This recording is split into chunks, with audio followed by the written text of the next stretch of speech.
तो अभी आइटम के लिए हम मास्टर के मेनू में चलेंगे। तो मास्टर के मेनू पे मैंने क्लिक किया और उसके बाद आप इन्वेंट्री मास्टर से आइटम मास्टर पे क्लिक करेंगे और यहाँ पे आपकी आइटम लिस्ट जो है सामने आपको शो हो गई है। अब देखिए सारे मेरे पास आइटम्स हैं जिनकी प्रॉपर जो है आइटम का नाम है, पैकिंग है, जो उसकी एमआरपी है, सब कुछ यहाँ पे डाला हुआ है पहले से। बट फिर भी कितने भी हम डाटा को अरेंज कर लें, कितना भी हम आइटम मास्टर अगर आपको दे दें, तब भी क्या है कि मेडिसिन्स आइटम्स ये क्या अपडेट होते रहते हैं कि जो अभी मार्केट में नई मेडिसिन्स आई है, अब वो तो होगा नहीं इसमें, तो आप क्या उसको बनाएंगे। अब दोस्तों नया आइटम हमें यहाँ पे क्रिएट करना है तो अपने कीबोर्ड से F2 प्रेस का बटन प्रेस करना है हमें, जो F2 बटन होता है। अब जैसे कि मैंने F2 बटन प्रेस किया तो ऑटोमेटिक नया आइटम का जो फॉर्म होता है वो ओपन हो गया। पर कभी कभी ऐसा हो कि आप F2 प्रेस कर रहे हैं लेकिन फिर भी आइटम का जो फॉर्म है ओपन नहीं हो रहा या कुछ और चीजें ओपन हो रही है, तो इसका मतलब है कि आपका कीबोर्ड जो है वो लेटेस्ट कीबोर्ड है। आपको फिर क्या करना है कि आपके कीबोर्ड में आपको देखना है कि एक FN का बटन होगा और अप्रोक्स आपको ये FN का बटन कंट्रोल के बगल में ही मिलेगा या फिर अल्ट के बगल में मिलेगा। तो जैसे ही कंट्रोल के बगल में या अल्ट के बगल में जो भी उस सीरीज में FN का कोई भी बटन हो उसको प्रेस करके फिर आपको F2 करना है। अगर आपका डायरेक्ट यूज ना हो तभी आपको करना है। तो जैसे कि अब यहाँ पे मैंने F2 किया तो नए आइटम का ये एक फॉर्म ओपन हो गया जिसमें हम आइटम की डिटेल्स को डालेंगे। अब आइटम की डिटेल्स को जैसे अब मैं यहाँ पे डाल देता हूँ आइटम का नाम क्रोसिन न्यू 20 mg। तो इस तरीके से जो है आइटम के नाम को आप डालेंगे और फिर उसके बाद एंटर करेंगे। अब यहाँ पे तो हमने देखो प्रोडक्ट का नाम डाल दिया, यहाँ पे प्रोडक्ट था तो हमने प्रोडक्ट का नाम डाल दिया और उसके बाद यहाँ पे देखेंगे पैकिंग, तो पैकिंग आपको यहाँ पे डालनी है। अब पैकिंग में क्या कंफ्यूज हो जाते हैं कभी कभी, तो यहाँ पे बड़ा सिंपल सा इसका आंसर है कि अगर आपका सिरप है तो सिरप किस में आती है, mls में आती है हमारे पास, ठीक है, या कोई आपके पास नॉर्मल आइटम है जैसे कॉलगेट्स वगैरह भी मेडिकल स्टोर पर मिलते हैं, तो इस तरह की कोई आइटम है तो वो पीस में काउंट होते हैं। और अगर आपकी टैबलेट और स्ट्रिप है तो यहीं पे आपका कंफ्यूजन बैठता है टैबलेट स्ट्रिप में। तो अगर मान लो ये मेरा आइटम ml में होता तो मैं यहाँ डाल देता कि 25 ml, 250 ml, 300 ml इस तरीके से। और अगर मेरा ये आइटम मान लो वो है कॉलगेट या कोई ऐसा आइटम जो पीसेस में है तो मैं इसको इस तरीके से कर दूंगा 1 पीस। और अगर मेरे टैबलेट स्ट्रिप है या कैप्सूल है, कोई भी मेरे को स्ट्रिप का कोई भी पत्ता लूज टैबलेट उसके अंदर है, तो आप क्या करेंगे पहले डालेंगे 1 और फिर डालेंगे इनटू, यानी कि आप यहाँ पे गुणा या फिर x का बटन प्रेस कर सकते हैं 1 into 10। अब इसका मतलब ये है कि एक पत्ते में 10 गोलियां हैं। अब जरूरी नहीं है कि एक पत्ते में 10 गोलियां वो हर आइटम में, सभी का अलग अलग जो है वेरिएबल होता है। किसी में 4 गोलियां होती है, किसी में 15 होती है, किसी में 80 भी होती है। तो जो भी आपका आइटम है जो आप बना रहे हैं उसकी जो भी लूज टैबलेट है अगर है तो आप यहाँ पे डालेंगे, जैसे मैंने यहाँ डाल दिया 1 into 10 और उसके बाद आप एंटर करेंगे। और एंटर करने के बाद अब यहाँ पे बाय डिफॉल्ट टैब स्ट्रिप पहले से ही है। अगर मान लीजिए ये आइटम का केस अगर ऐसे होता है कि ये मेरी ये सिरप का आइटम है और 250 ml इसकी सिरप है, तो मैंने एंटर किया तो मेरे को दोनों जगह पे SYP और फिर मैं इसको भी क्या है हटा के SYP, क्योंकि ये टैबलेट स्ट्रिप का तो है नहीं कोई सिस्टम, ये तो मेरा सिरप है तो मैंने SYP कर दिया। और अगर मेरा ये टैबलेट है या फिर मान लो जैसे कॉलगेट है मैंने डाल दिया 1 पीस या 1 सेट जो भी है, तो उस केस में यहाँ पे पीसेस और फिर यहाँ पे आपका पीसेस इस तरीके से ये आएगा। तो अभी जो हमारा ये केस है वो है 1 into 10 का, तो मैंने 1 into 10 किया और उसके बाद यहाँ पे ये आएगा टैब, पहले आएगा आपका टैब फिर उसके बाद आएगा स्ट्रिप STRP। इस तरीके से आप डाल सकते हैं। डेसिमल आपको 9 ही रखना है, उसके बाद आपको एंटर करना है। कलर भी आपका नॉर्मल रहेगा, फिर एंटर करना है। और जो इसमें आप देख पा रहे हैं आइटम टाइप, अगर आप इसका यूज करना चाहें तो कर सकते हैं क्योंकि आपके इसमें यूज होता है ये। अब जैसे इस पे आप क्लिक करेंगे तो अगर कोई कॉस्टली आइटम है, जैसे काफी इंजेक्शंस होते हैं ऐसे जो बहुत महंगे होते हैं या बहुत सारे ऐसे आइटम है जो बहुत महंगे होते हैं, तो आप क्या है कॉस्टली आइटम पे क्लिक करेंगे। तो इससे क्या होगा कि आप इसकी अलग से रिपोर्ट देख पाएंगे कि जो कॉस्टली आइटम है आज वो कितने सेल हुए हैं या कितनी परचेजिंग हुई है, क्या क्लोजिंग है उसका, तो इसकी अलग से रिपोर्ट आपको मिल जाती है। और अगर कुछ ऐसे आइटम है कि जैसे आपके फार्मा में कुछ ऐसे आइटम है जिसको आपको फ्रिज में स्टोर करना पड़ता है, तो आप उसको इस तरीके से लगा सकते हो ताकि जब भी आप सेल करोगे तो वो आइटम ना मिले तो आप समझ जाओ, क्योंकि आपके स्क्रीन पे ये दिखता रहता है कि ये आइटम आपके इस वाले स्टोरेज में है या इतने डिग्री के स्टोरेज में। और अगर नॉर्मली कोई भी आइटम है तो आप इसको नॉर्मल करेंगे, उसके बाद एंटर करेंगे। अब यहाँ पे जो है ये कंपनी आपको शो हो रही है। अब इस कंपनी पे आप चाहे तो माउस से क्लिक करके नो पे क्लिक कर सकते हैं तो ये लिस्ट ओपन हो जाएगी, या फिर आप चाहें तो कीबोर्ड से एन, जो नॉर्मली एन का बटन होता है, एन फॉर नंबर, उस पे क्लिक, एन का बटन दबाएंगे तो आपका ये ओपन हो जाएगा, जैसे कि आप ये देख पा रहे हैं। अब जो भी इसमें कंपनी है, मान लो इसकी सिप्ला कंपनी है, तो मैंने सिप्ला टाइप किया तो यहाँ पे सिप्ला आ गया। अब मान लो ऐसी कोई कंपनी है जो सॉफ्टवेयर में है ही नहीं आपके इसमें, तो उस कंडीशन में भी आपको F2 करना है, F2 यानी नया बनाने के लिए। तो मैंने F2 किया और यहाँ पे मान लो मैंने डाल दिया कोई नई कंपनी आई मार्केट में कि TRA ट्रेडर फार्मा, इस तरह से कोई नई कंपनी आई। एग्जाम्पल के लिए हम ये लेके चल रहे हैं ताकि आपको पूरा आइडिया हो। और फिर उसके बाद एंटर करके इसको सेव कर देंगे, बाकी की डिटेल में कुछ नहीं डालना। उसके बाद एस्केप करेंगे। अब हम सर्च करते हैं, देखो ट्रेडर फार्मा, तो देखो यहाँ पे आ गए ट्रेडर फार्मा। तो यानी कि कोई भी अगर कंपनी ना हो तो आप F2 करके कंपनी को बना सकते हैं यहीं पे। उसके बाद आप एंटर करें। अब ऐसे ही साल्ट भी आपके इसमें बहुत जरूरी है, तो आप यहाँ पे साल्ट को भी क्या है, क्लिक करके नो पे क्लिक करेंगे तो ये सारे साल्ट आ जाएंगे। और अगर यहाँ पे अगर ऐसा हो कि वो साल्ट अवेलेबल नहीं है, तो यहाँ पे भी फिर आपको सेम F2 करना है, और F2 करके जो भी इसका साल्ट है और एंटर करेंगे, सेव हो जाएगा ये। तो मान लीजिए मैं अभी साल्ट ले लेता हूँ ये, और उसके बाद एंटर किए। अब ये कैटेगरी है, अब इस कैटेगरी को चाहो तो यूज कर सकते हो, नहीं तो कोई कंपलसरी नहीं है। आप इसको नो पे क्लिक करें, और जैसे आपने कैटेगरी बना दी, क्योंकि आपके मेडिकल स्टोर में आप कुछ जो है जैसे बॉडी केयर प्रोडक्ट है, बेबी केयर प्रोडक्ट है, तो इस तरीके से आप कैटेगरी बना सकते हो, ताकि कभी आपको सेल देखनी हो तो सेल कैटेगरी के अकॉर्डिंग भी देख सकते हो कि हमारी मेडिसिन की कितनी सेल है। तो मैंने एक मेडिसिन बना दिया, और मैंने एक मान लो बना दिया बॉडी केयर, और फिर उसके बाद मैंने बना दिया पर्सनल केयर। तो इस तरीके से मैं ये क्रिएट कर रहा हूँ। बाकी आप इसका मतलब समझ गए होंगे कि हम किस लिए इसको मेंटेन करते हैं। सिर्फ अपनी इन्वेंटरी को और इनहेंस करने के लिए मेंटेन करते हैं, ताकि हमें पता लग जाए कि पर्सनल केयर हम कितना बेच पाते हैं महीने, या जो भी टाइम ड्यूरेशन आप डालते हो रिपोर्ट में। और ऐसे ही फिर आप इस पे एंटर करेंगे, और सेम यहाँ पे भी वही कंडीशन है। अगर आपको नया बनाना है तो F2 करके बना सकते हैं, और यहाँ पे अगर कभी आपको एडिट करना है तो आप यहाँ पे F3 से इसको एडिट भी कर सकते हैं। और कहीं पर भी अगर आप भूल जाते हैं कि कैसे करना था, तो देखो नीचे की साइड में भी जो है ना, फिर से हम इसको, अब HSN को हम यहाँ पे लिस्ट खोलते हैं। नीचे की साइड में अगर कभी भी भूल जाते हैं कि ये कैसे करना था, तो नीचे की साइड में ये ऑप्शंस आते हैं कि नया बनाना है F2 करो, एडिट करना है तो F3 करो।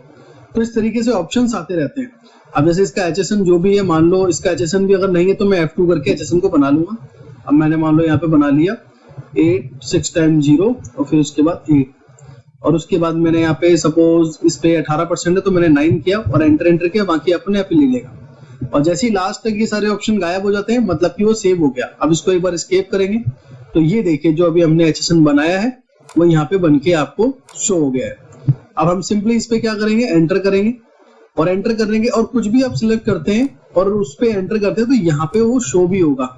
मान लीजिए कभी keyboard up and down button करके किसी और पे एंटर हो गया, तो आपको यहाँ पे भी वेरीफाई करना है कि जो मैंने एंटर किया है क्या ये वही है। अगर नहीं है तो फिर आपकी रिपोर्ट्स भी ये गलत कर देगा। तो ये आपको ध्यान रखना है इसमें। और उसके बाद आप यहाँ पे एंटर करेंगे, ऑटोमेटिक जो भी टैक्स लगाया है HSN में आपने यहाँ पे लग जाएगा। और फिर आपको इसकी MRP डालनी है। अब जैसे मान लो इसकी MRP मैंने डाल दी 40 रुपए, और ये उसके बाद जो पी रेट है जो आप ये देख पा रहे हैं, पी रेट सिंपल है एकदम, परचेज रेट कि जो आपकी खरीद आती है इसमें, और वो भी विदाउट GST वाला रेट आपको डालना है। क्योंकि इससे रिलेटेड भी बहुत सारे कमेंट्स थे मेरे पास कि हमें रेट कौन सा डालना है, कि जो GST प्लस होके आता है, मेरा ट्रांसपोर्ट ऐड होके आता है वो डालूं या नॉर्मल। तो यहाँ पे आपको नॉर्मल डालना है विदाउट GST वाला रेट, कि ये मुझे आता है सपोज कि मुझे 19 रुपए में आता है, 19 रुपए प्लस GST में, तो यहाँ पे मैंने 19 रुपए कर दिया। और कॉस्टिंग में क्या है, ये कॉस्ट ऑटोमेटिक जैसे ही परचेज आप चढ़ाएंगे ऑटोमेटिक कॉस्ट को अपडेट कर देगा। उसके बाद एंटर करेंगे। रेट ये आपका सेल रेट होता है। अब जितने में भी सेल करना है आपको, आप यहाँ पे डाल सकते हैं। सपोज मुझे 40 में सेल करना है। अब ऐसे ही आपको रेट भी दिख रहा है कि कुछ खास कस्टमर है मेरे, तो मैं उसको 30 रुपए में सेल कर दूंगा। तो ऐसे आप इसका सेल रेट को यूज कर सकते हैं मल्टीपल भी आप पे। उसके बाद एंटर करेंगे। अब सबसे ज्यादा इंपॉर्टेंट आपके लिए ये है, क्योंकि ये आपको एक बार ऑप्शन मिलता है, वो दूसरी बार भी जाता है, पर फिर बहुत दिक्कत होती है दूसरी बार करने में, इसको सेट करने में, इसकी सेटिंग दोबारा से एडिट करने में। तो ये बहुत इंपॉर्टेंट है। आप भले इसमें जितनी भी चीजें मैंने बताई है, GST मिस्टेक हो जाए आपसे कंपनी का मिस्टेक हो जाए, आपसे यूनिट का मिस्टेक हो जाए, आइटम के नाम में मिस्टेक हो जाए, तो ये सही से इजिली जो है एडिट हो जाते हैं। बस इसको एडिट होने में समय लगता है, और इससे क्या है आपका स्टॉक भी खराब हो जाता है। अगर आपने शुरू में नहीं डाला, बाद में डालेंगे तो स्टॉक भी इनबैलेंस हो जाता है। तो ये बहुत इंपॉर्टेंट है आपके लिए। अब इसमें ये क्या डालना है आपको, ये भी आप समझिए। अब जैसे कि आप चाहते हैं कि जब भी मैं कोई ऐसी टैबलेट स्ट्रिप है कि जब मैं लूज सेल करूं उसको, 100 रुपए की उसकी एमआरपी है और 10 मान लीजिए उसमें क्या है लूज टैबलेट आती है, और मैंने अगर किसी को 2 सेल किए तो उसका जो बिल बनना चाहिए वो बनना चाहिए कितने रुपए का, 20 रुपए का। तो यहाँ पे ही वो कैलकुलेशन हमारी कैलकुलेट करके ये लेके आता है सॉफ्टवेयर। अब जैसे कि देखो, इसका मैं फुल एग्जांपल आपको दिखाता हूँ। अभी मैंने इसको 1:10 कर दिया और मैंने यहाँ पे कुछ भी नहीं डाला और उसके बाद मैंने इसको सेव कर दिया। तो देखो क्या मिस्टेक होती है। अब मैं बिलिंग कर रहा हूँ और बिलिंग करने के बाद जैसे मैंने बनाया है क्रोसिन न्यू, ये मेरा आइटम है जो मैंने बनाया, मैंने एंटर किया इसको, जो भी इसका बैच एक्सपायरी होगा वो मैंने मेंशन कर दिया। अब देखिए मैं इसको 2 टैबलेट देना चाहता हूँ, या फिर मान लो 10 की पैकिंग है तो मैं 5 टैबलेट देना चाहता हूँ, 40 की एमआरपी है, रेट बनना चाहिए था इसका 20 रुपए का, क्योंकि अगर 10 टैबलेट 40 की है और अगर मैं किसी को 5 टैबलेट सेल कर रहा हूँ तो मतलब कितने का, 20 रुपए का जाना चाहिए। तो यहाँ पे क्या हो रहा है, 40 को 5 से गुणा कर दे रहा है, यानी कि 200 रुपए का रेट बन रहा है, जो 20 का बनना था वो 200 का बन रहा है। तो ये मिस्टेक्स होती है। तो अब यहाँ पे सेम हम आइटम को अब F3 करके अभी इसको मैं अपडेट कर देता हूँ। अब यहाँ पे डालना क्या होता है, ये भी आंसर आप समझिए इस चीज का ध्यान से।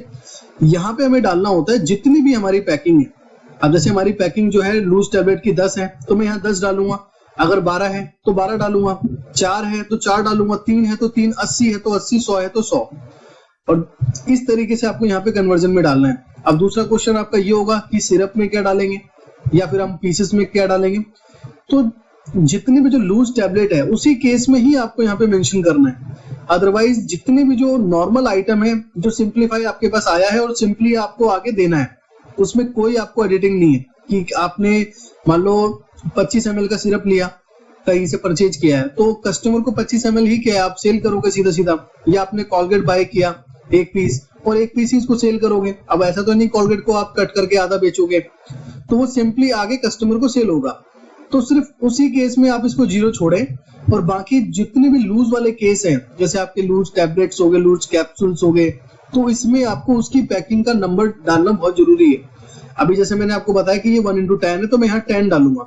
अगर ये 1:4 होता, यानी कि इसमें 4 लूज टैबलेट होती तो मैं यहाँ 4 डालता, 80 होती तो 80 डालता।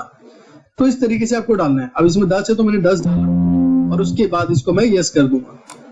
और अब देखना अब इसका एग्जाम्पल, अब मैं दोबारा से इसको सेल करता हूँ, सेम मेडिसिन। अब मैंने क्या कहा, शुरू में जो हमने लिया 5 टैबलेट, अब मैं इसे 5 टैबलेट सेल करता हूँ। तो अब देखिए अब कितना बिल बन रहा है इसका, 20 रुपए। जैसे कि आप देख पा रहे हैं 20 रुपए बिल बन रहा है और नीचे इनवॉइस वैल्यू देखेंगे तो ये भी 20 रुपए बन रही है। लेकिन पहले, इससे पहले कितना बन रहा था, 200 रुपए। तो इसका अब आपको अच्छे तरीके से मालूम पड़ गया होगा कि कितना इंपॉर्टेंट है यार। तो शुरू में आप किसी भी चीज में मिस्टेक कर दो, लेकिन इस चीज में बिल्कुल मत मिस्टेक करना, क्योंकि ये सबसे पहले ही आपको करना है। ये सिर्फ लूज टैबलेट के केस में ही आपको ज्यादातर क्या है ध्यान रखना है। अदरवाइज जितने भी जो नॉर्मल आइटम होते हैं, अब देखो जैसे ये सिरप है, ठीक है, ये 60 ml की सिरप है, मैं इसको F3 करता हूँ तो यहाँ पे ये 1 डाला हुआ है, पर 1 की भी रिक्वायरमेंट नहीं है, आप इसको 0 छोड़ दें। और डालना चाहते हैं 1 तो 1 डाल सकते हैं, नहीं तो 0 छोड़ सकते हैं। अभी देखो हमने जब सबसे पहले सेल किया था तो हमने उसको 0 ही छोड़ दिया था, इसलिए वो नॉर्मल सेल हो रहा था हमारा, उसमें कोई प्रॉब्लम नहीं थी। तो आइटम जो है, अब हम दोबारा से उसी आइटम को ओपन करते हैं, ये आइटम है हमारा। अब इसमें हमने जो भी काम किया, अब इसके अंदर कोई भी मिस्टेक है, एडिट करना है हमें, तो सिंपली मैं F3 का बटन प्रेस करूंगा। और अगर वही केस है आपका कि F3 डायरेक्ट यूज नहीं हो रहा तो FN के साथ आप F3 करेंगे, जो कीबोर्ड में, लेटेस्ट कीबोर्ड में ऑप्शंस आने लगे। अब देखिए इसमें कोई भी मिस्टेक है, जैसे मान लो न्यू मैंने जो है गलत लिख दिया, ये न्यू नहीं है, क्रोसिन क्रो करके है, तो मैंने यहाँ पे इसको ठीक कर दिया और उसके बाद में इसे Ctrl W से सेव करूंगा। मैं उसमें बताना भूल गया, आप जो है 2 ऑप्शन है, आप एंटर एंटर एंटर एंटर करके लास्ट तक एंटर करेंगे तब आइटम सेव हो जाएगा आपका। और दूसरा, जैसे कि मैंने यहाँ पे अभी सिर्फ मेरे को इतना ही एडिट करना था, अब मैं कम से कम 36 एंटर क्यों करूं, तो मैं सिंपली Ctrl W का बटन दबाऊंगा और उसके बाद में इसे यस कर दूंगा, तो ये मेरा आइटम सेव हो गया। अब आप यहाँ पे देखेंगे तो ये एडिट हो चुका है, पहले यहाँ पे न्यू लिखा था, अब क्रो लिखा हुआ है। तो इस तरीके से आपको आइटम एडिट करना है। अब यहाँ पे फिर से आप 3 करेंगे, अब आपको पता चल गया कि आइटम कैसे आपको वो करना है। अब नीचे आप देखेंगे तो नीचे और भी ऑप्शन है, मोर ऑप्शन के नाम से। आप इस पे क्या करेंगे, इसे नो पे यस करेंगे और यस करने के बाद यहाँ पे आप अपनी और भी एडवांस चीजें कर सकते हैं। जैसे कम से कम मेरे पास ये 20 क्वांटिटी रहनी चाहिए, जैसे यहाँ पे लिखा हुआ है मिनिमम क्वांटिटी और ये है मैक्सिमम क्वांटिटी, मतलब आपके स्टोर में कितना कम से कम होना चाहिए अगर ये मेंटेन करना चाहते हैं तो, और मैक्सिमम कितना होना चाहिए कि इतना भी इससे ऊपर भी नहीं होना चाहिए। रीऑर्डर क्वांटिटी मतलब कि अगर आप ऑटोमेटिक सिस्टम रखना चाहते हैं कि 40 क्वांटिटी हर 7 दिन में आपको चाहिए, तो ये सॉफ्टवेयर फिर उसके अकॉर्डिंग आपको रिपोर्ट देगा कि 40 क्वांटिटी आपको हर 7 दिन में चाहिए। अब ये वॉल्यूम डिस्काउंट है कि आप इस आइटम पे फिक्स करना चाहें कि इस आइटम पे फिक्स है कि मैं 2 रुपए का डिस्काउंट तो दूंगा, डिफॉल्ट फिक्स है, तो ये कर सकते हैं आप। और यदि आप चाहते हैं कि 10 रुपए का डिस्काउंट मिलेगा, कंडीशन यहाँ पर ये जो ऑन क्वांटिटी आप देख रहे हैं ये कंडीशन है कि 10 रुपए का डिस्काउंट मिलेगा जब कोई 5 पत्ते खरीदेगा, और ये डिस्काउंट इस पे एप्लीकेबल होगा या नहीं होगा आप यहाँ पे एप्लीकेबल पे क्लिक कर देंगे। और उसके बाद ये परसेंटेज में डिस्काउंट है, वॉल्यूम डिस्काउंट ऊपर देख रहे हैं ये अमाउंट में और ये परसेंटेज में। मान लो मुझे 3% डिस्काउंट देना है तो मैंने 3% कर दिया। अब यहाँ पे ये भी परसेंटेज में स्पेशल डिस्काउंट, उसमें इसमें भी कंडीशन है। यहाँ पे आपका अमाउंट था, यहाँ पे सेम वही परसेंटेज है कि मैं 10% का डिस्काउंट दूंगा अगर कोई मेरे से 10 पत्ते खरीदता है तो इस तरीके से आप क्या है कंडीशन लगा सकते हैं। उसके बाद है मैक्सिमम डिस्काउंट। अब देखो हमने कितने डिस्काउंट यहाँ पे लगा दिए कि एक तो हमने अमाउंट में लगा दिया, एक फिर परसेंटेज में लगा दिया, एक हमने ऑन क्वांटिटी पे लगा दिया। तो आप अपनी एक लिमिट सेट कर सकते हैं कि कितने भी मैं फालतू के डिस्काउंट लगा दूं, पर 15 से कोई भी डिस्काउंट ऊपर नहीं जाना चाहिए। अगर जैसे ही 15% से ऊपर डिस्काउंट बढ़ेगा तो सॉफ्टवेयर मना कर देगा बिलिंग करने को। अब ऐसे ही जो है ये परचेज डिस्काउंट की परचेज में अगर आपका फिक्स है कि मेरा तो ये 20% पे आता ही आता है तो वो कर सकते हैं। और उसके बाद ये F6 rate change plus minus, इसका मतलब है कि जब आप बिलिंग करेंगे तो क्या वहां पर रेट को कम ज्यादा करना चाहे तो कर सकें, तो आप इसे यस करें या फिर नो अगर नहीं करना चाहते तो। ये है मिनिमम मार्जिन। इस आइटम पे मैंने ये डिसाइड कर दिया कि मेरे को कम से कम भी 12% का प्रॉफिट मिलना चाहिए, मार्जिन मिलना चाहिए, तो वो कर सकते हैं।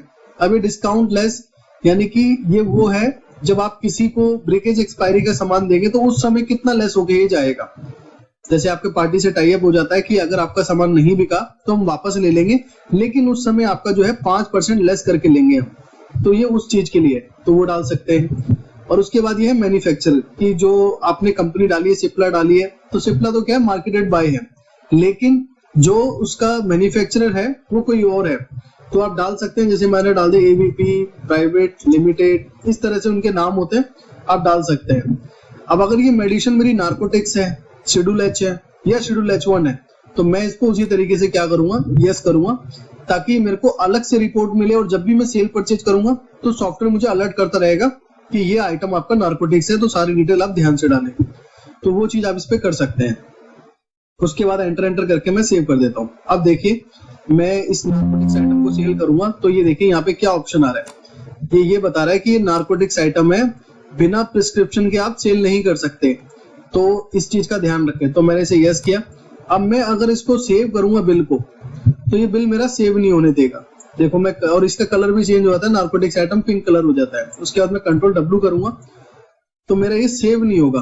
और ये देखो हमारा डिस्काउंट ये सारी चीजें ऊपर जा रही है, तो इसलिए सॉफ्टवेयर मना कर रहा है। तो इतनी कंडीशन हमने इस पे लगा दी कि इतना डिस्काउंट जाना चाहिए, इतना परसेंटेज, वो सारी चीजें लगा दी, तो उसके अकॉर्डिंग ये सारी चीजें हमें मना कर रहा है। तो जो आपकी रिक्वायरमेंट हो कि मुझे इतना रखना है या इतने से ज्यादा नहीं होना चाहिए, वही चीज आप आइटम में लगाए। ज्यादा चीजों को लगाएंगे तो इसी तरीके से सेल परचेज करने में आपको प्रॉब्लम आएगी। तो अब आपको इसमें ये क्लियर हो गया होगा कि आइटम को कैसे बनाना है। जैसे कि मास्टर में जाके इन्वेंटरी मास्टर और आइटम मास्टर पे जाके आइटम लिस्ट में पहुंच सकते हैं।